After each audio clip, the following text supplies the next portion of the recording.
everybody, welcome back to the podcast. It's Luke from Foot Tech. Hope you're all doing well. Today we're talking about obsession. We're talking about when perhaps we as parents are more obsessed with our child's activity, in this case football, but it could be related to any sport or any activity, a lot more obsessed than the child is, and the dangers of that, things to watch out for, ways to maybe change as well, and just some of the pitfalls and some of the issues that we see with this, because it can be quite damaging, certainly to a child's enjoyment and participation in a sport which they fundamentally might quite enjoy. So let's have a chat about it. We'll talk about some of the fine lines maybe between being motivated for your child and being obsessed, and maybe how sometimes you can feel you're supporting your child, but actually it is obsession. So let's get into it. We're going to start with a couple of stories, really. This topic was maybe something we'd started thinking about after hearing from Harry Redknapp on another podcast. Lots of clips going around on social media of him talking about how you can't make a child love the game. You can't make a child love the game as much or more than you do. And so he was talking about how children are getting dragged to extra training and one-to-ones and one thing or another, and it's all sort of fueled by the parent. It's not the child that's wanting this. The parent is wanting that child to fall in love with the game, and it's damaging. It just means that the child is probably going to quit as soon as they can make that decision to do so when they're a little bit older. So certainly something, since we saw that, we just started thinking about this topic and about how probably important it is for us to discuss it as well. The other thing that we've seen recently is, it's sort of a few months ago now, but the Beckham documentary, which was a fantastic watch, and the most fascinating side of it from our point of view was when he was a kid. And when I had a chat with a parent, he's the dad of a footballer, and he was talking about the documentary, and he was really interested in that early part of Beckham's childhood and how obsessed his dad was with him and how harsh and hard his dad was. I think Beckham actually made that point of his dad was pretty hard on him as a child. But this dad was somebody that's got his kid into grassroots football and whatever, and it wasn't that he was shocked about how hard his dad was on the child. It was more the fact I could see the cogs turning in his head, thinking, well, do I need to be as hard on my child if I'm to help my child succeed in football? It worked for Beckham. Now, I think that is really dangerous, and the reason I say that is Beckham had it. He had something, and I think his dad makes mention of that. He had something that was different to these other kids. You could tell from an early age he was at a different level to these other kids. Beckham also had the obsession. So he wanted to be out playing. I think his mum and his dad talk about that. He always had a ball at his feet. He just wanted to be kicking a football all the time from being as a toddler by the sounds of it.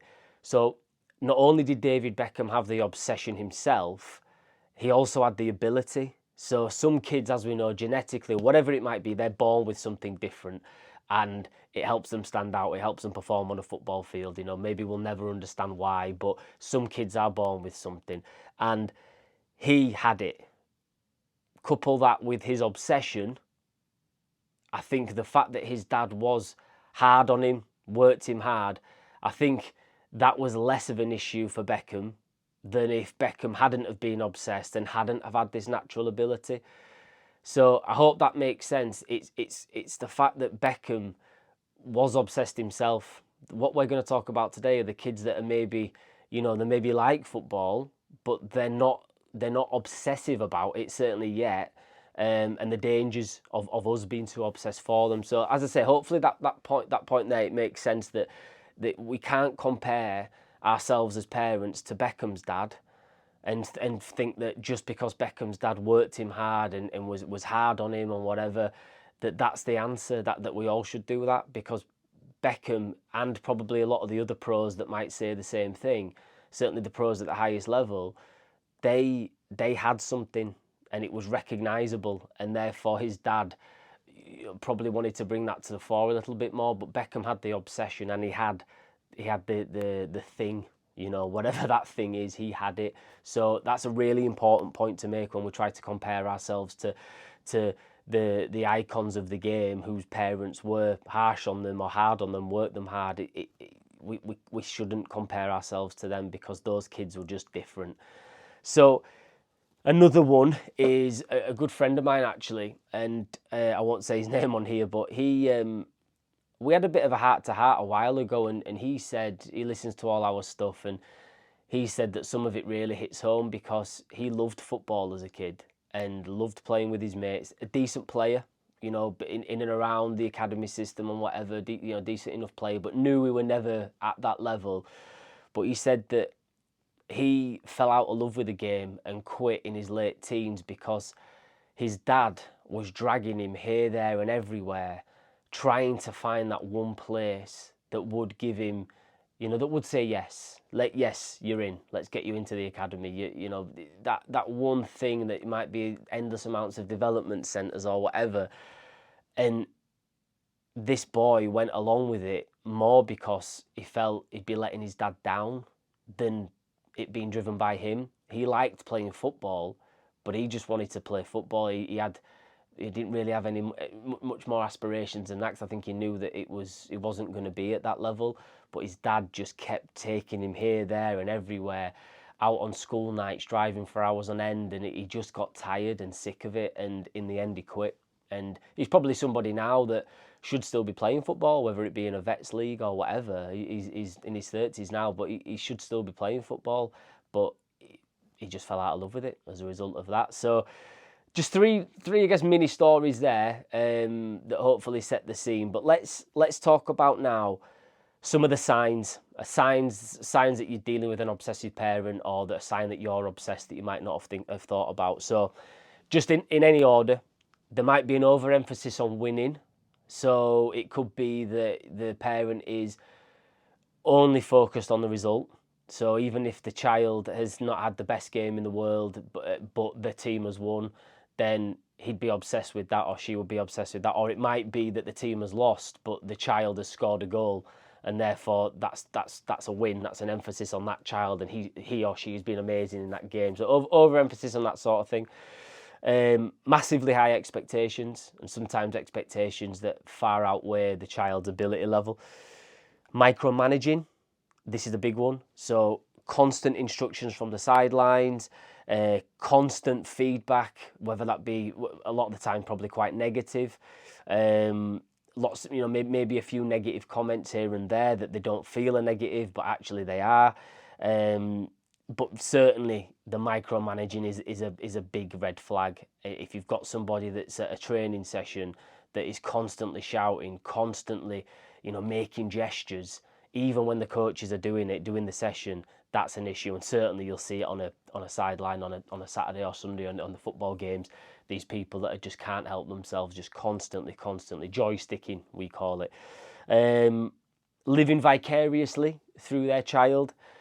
You'll find sometimes that these people have unfulfilled ambitions, and that could be that maybe they were half decent footballers but weren't as good as others and didn't quite make it.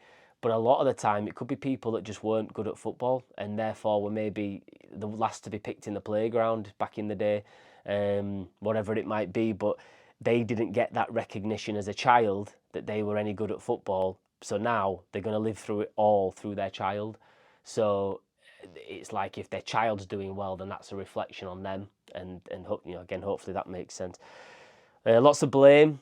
It might be that in public they're blaming coaches that the child's not improving or doing this and that, or the child's had a bad game, so it must be the coach's fault, it must be the ref's fault. That in private it might be that they're a little bit more harsher on the child, but in some cases it could be that they're the opposite of that. They're blaming anyone for the child not performing, and then telling the child at home, no, it wasn't your fault, it was the ref, it was the coach, and blah blah blah blah, and feeding that. So it could be both sides there. And no boundaries, so always interfering. You can call that helicopter parenting sometimes, but always interfering, pushing them into things even when they can probably get a sense that the child's not that fussed for it. Not really listening to the child, not really giving them a chance to voice their opinion, their concern, whatever it might be. And yeah, just zero boundaries. Maybe the child's talking to the coach and the parent is just constantly interrupting, constantly and answering the questions for the child, whatever it might be. But yeah, very limited boundaries. Dangers. So before we get into this bit, I just wanted to say that there's sometimes kids do get the obsession, kids do get the bug, and it's great. But it's brilliant if you've got a parent, if you're a parent of a child that's just obsessed with it, to a healthy obsession, I should say. But your obsession could start to outweigh that, and then equally, you might have a kid who likes football, likes playing football, likes playing a sport and doing an activity, but they're not obsessed. So there's a fine line there. But either way, the dangers of us as parents being too obsessed and being more obsessed than the child is things like burnout. So the kid just gets burnt out with going to too much football, listening to you too much, burning the head out with constant negativity, constant feedback, constant blame, then the boundaries thing. You burn them out physically and mentally.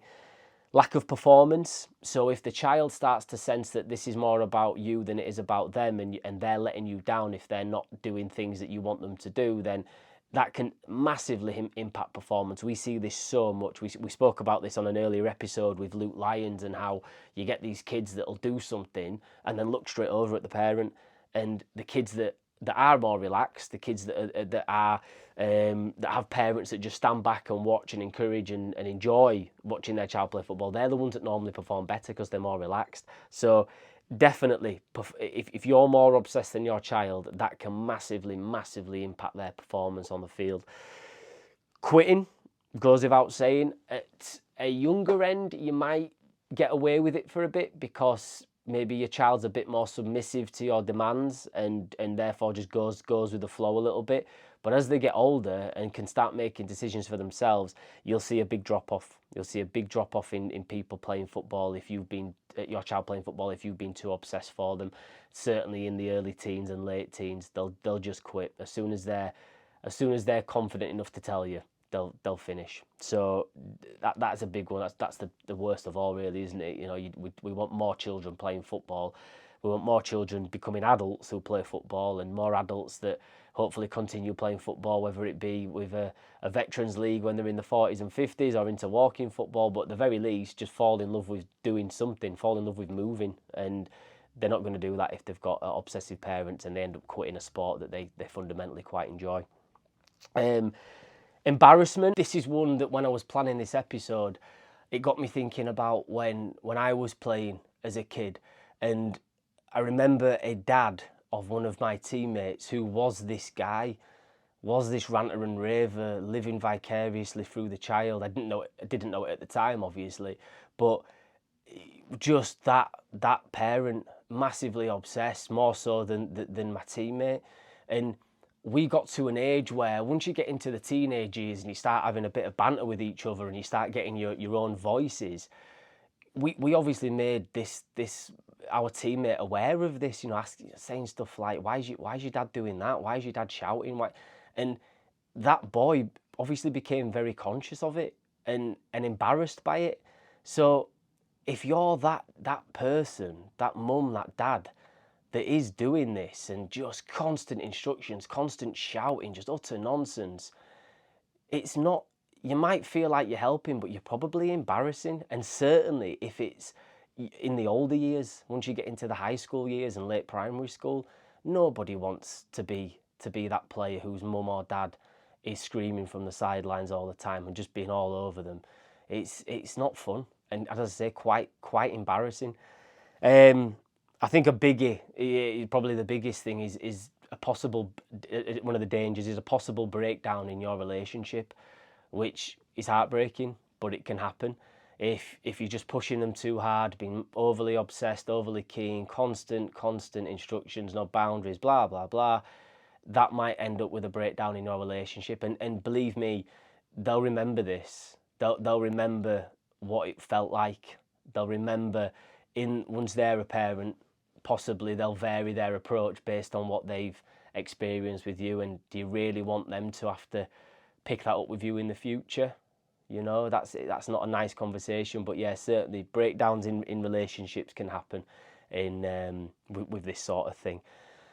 So let's have a think about what to do and how we can maybe change and vary our approach. So the first thing to say is understand that you don't need to be obsessed to show that you care, okay?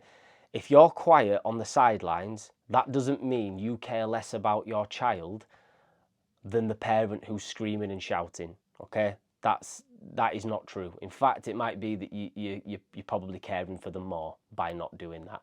You don't care less about your child because you're not as obsessed as another parent, okay? So let's get that out of the way pretty quickly. I think a big thing is to really listen to your child, take a step back, really listen to them and watch their body language. If you've got them at football and they're not that fussed for it, just watch how they're performing, watch how they're interacting. And if you just take a step back for a second, you might get a sense of, okay, you know, maybe I need to take my foot off the gas here a little bit, and start focusing on their enjoyment a little bit more. It may be that they like football and want to continue with football, but they're just becoming disillusioned with it because of your approach. So have a look. Are they doing something and constantly looking over for your approval? Little things like that. Do you find yourself shouting a lot? Do you find yourself instructing a lot? Do you find yourself picking things up with the coach all the time? These little red flags, are you just take a step back and think, is this me? Am I doing this? And therefore, do I need to just start reining it in and getting on top of it? Not an easy thing to do, don't get me wrong, not an easy thing to do. It's hard to self-reflect sometimes, but it's really, really important that we do. Next thing, balance your support and obsession, okay? So what I mean by that is that we're not saying here you don't support your child. Of course you do. We're just saying there's a balance between support and obsession. There's a fine line between being motivated for your child and being obsessed with what they're doing. So I would maybe reframe it and say be obsessed with supporting them, okay? So what does support look like? Support is encouraging instead of instructing. It's listening instead of telling. It's not taking them to X amount of training sessions per week if you know deep down they don't want to do it. It's not putting them into some different group, different training thing just because you feel it's the next big thing for them and it's going to take them to the next level. It's not doing that if you know they don't want to do it. It's all these things, but certainly, you know, we speak about this a lot on the podcast. The support side of things is massive, and it's very, very basic. It's just asking them questions. It's encouraging. It's thumbs up on the sidelines instead of instructing. It's these sorts of things. Congratulating after the game, rewarding effort and attitude over goals and so forth. These things can just make a massive, massive difference. And certainly support is not focusing on score lines and focusing on individual performance all the time, because they're going to have bad games and they're going to have good games. It's making sure that you're there to chat to them about it. Oh, you know, I thought you did this really well today. You're unlucky with that being, but you know, what do you think? Do you think, what would you do differently next time? These things where it becomes a conversation and not a one-way lecture. So definitely have a think about that. The support. How can you support instead of being obsessed? Watch your language, which probably feeds in from that. Watch your language. If it's a lot of I and me, then straight away you're thinking, okay, yeah, this isn't about the kid, is it? This is about you. So I'm really disappointed with your performance today. I thought you should have done this. I thought that, you know, me and your mum didn't think that was a good decision. Blah blah blah. It's not about you. It's about the child. It's about the player. So watch your language. Lots of I's, lots of me's is not great. Equally, putting it all on them. You were bad today. You let your teammates down. Again, can be quite damaging. So just watch your language. So, as I say, with the help, with the encouraging, focus on that. Focus on helping and encouraging instead of controlling everything. You don't need to make every decision for them. You don't need to answer all the questions for them. focus on that helping over the obsession.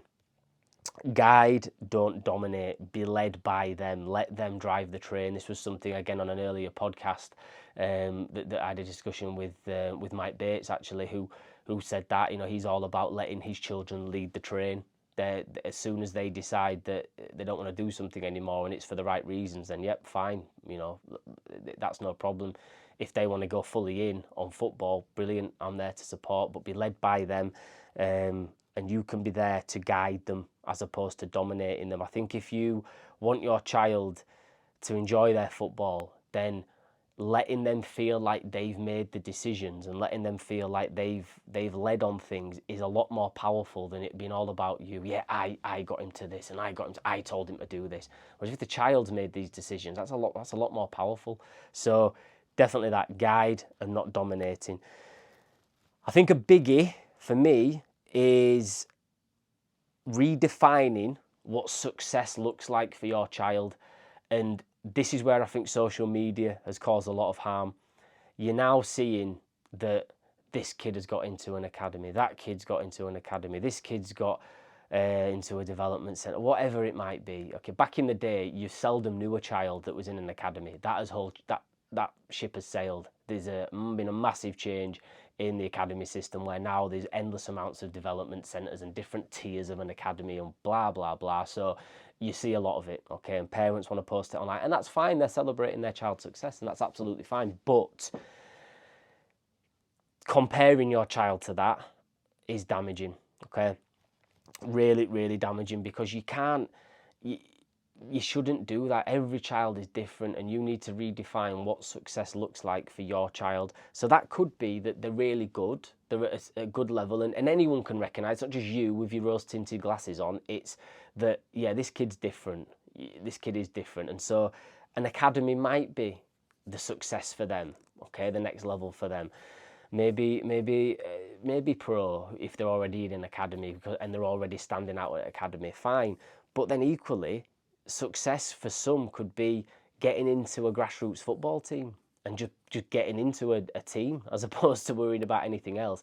For some, it could be having the confidence to join in with their friends at playtime in the playground, not being picked last in the playground. So success can look very, very different to everybody, and it's about redefining what success looks like for your child. If you're just saying, nah, it's academy and pro, that's it, well, your child might not be anywhere, with all due respect, might not be anywhere near that, and never going to be anywhere near that, regardless of how much hours and so forth you put into it. Some just aren't destined for that. So redefine it, think carefully about what success looks like for your child, and then focus on that and how can you support that, as opposed to you making it all about your version of success, because you're comparing your child to these other people that are completely different to you. That's actually one of the other signs of it as well. One of the other signs of obsession is that you're constantly comparing your child to others when you shouldn't be, because everyone's different. People will brag on Facebook or Instagram and get stuff out there about their child, and it's not, look, we all want to brag about our children, it's fine, but we can't compare our child to others. We just can't. So don't. And as I say, redefine what success looks like for your child.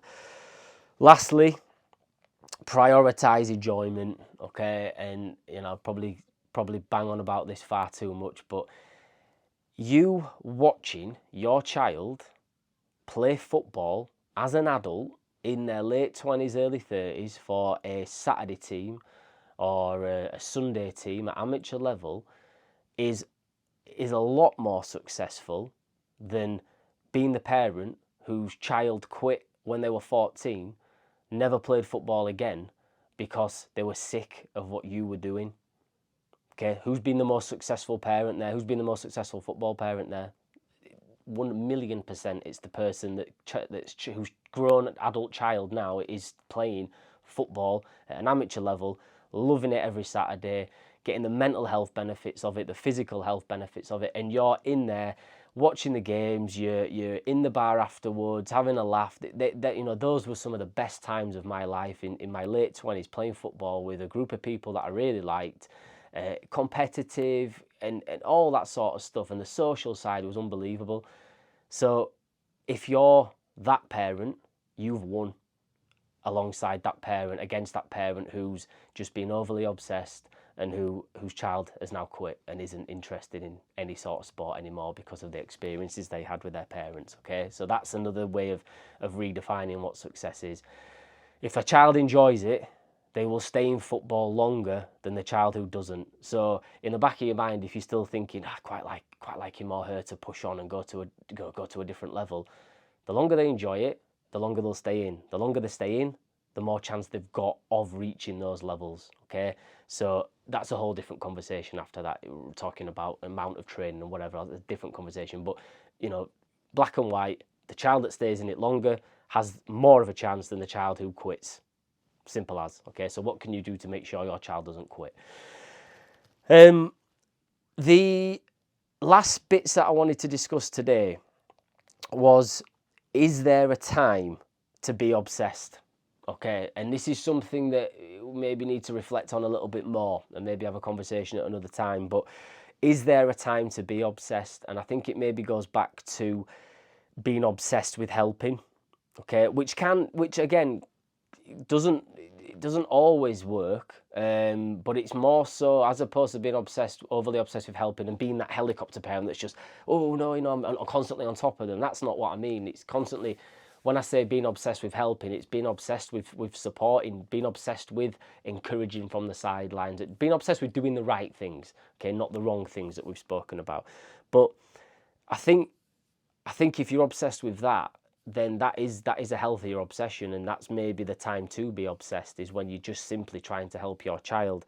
And we have this with parents who recognise that their child is not confident, who they can't put into a team environment because they'll fall to pieces, because they're not quite ready for that, and they're doing their best as a parent to find them some way of building confidence, of learning football in a different environment, but because they know deep down it's going to help them longer term, it's going to help them with their friendship circles or whatever it be. So they're obsessed in a different way, in probably a more healthier way.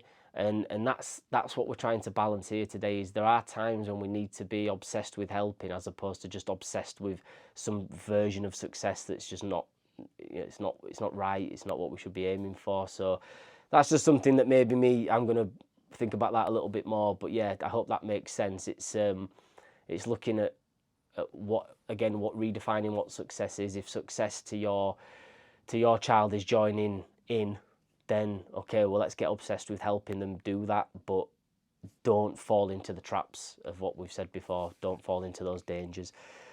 And the last thing, which is something that I do need to think about a bit more, I saw something on social media the other day, and it was a guy in America who says that he forces his child to play sport, and as you can imagine, loads of uproar about it. But when you listen to what he was saying, he was talking about how he's not bothered about them becoming pro or anything like that. He's bothered about them falling in love with exercise and falling in love with moving and getting away from a screen. So he forces his child to do things because he knows that in the longer run it's going to help them. And he also knows that he's doing this for short-term pain. He knows that for the first few months it might be a pain getting them there, but once they're in the right environment, the right session, they'll fall in love with it and want to continue it. So there's this other thing to think about as well, is the force. When do we force children into things? If you've got a child that's constantly on the computer, constantly on screens, no exercise, quite lazy, then maybe we do need to force them into things that are going to be healthy for them. But it's again finding the right thing, finding the right place, right activity, and so forth. But I'm gonna think about that a little bit more. That's maybe a conversation for another time. But hopefully all that makes sense. It's a wide-ranging topic, lots of opinion. Sure, some of this will trigger people, and that's fine. But it's tough. Being a parent is tough. They don't come with instruction manuals, do they, these children? So it's hard. But just be mindful of some of those dangers that we've said, and just take a step back. Honestly, you might think that it means you don't care, but you do, and it can be for a massive benefit for your child, regardless of what level or what stage they're at with their football. Thank you very much for listening. Comment if you need any help. You know where we are. Always happy to offer advice if we can. And again, thanks for listening. We'll speak to you again soon.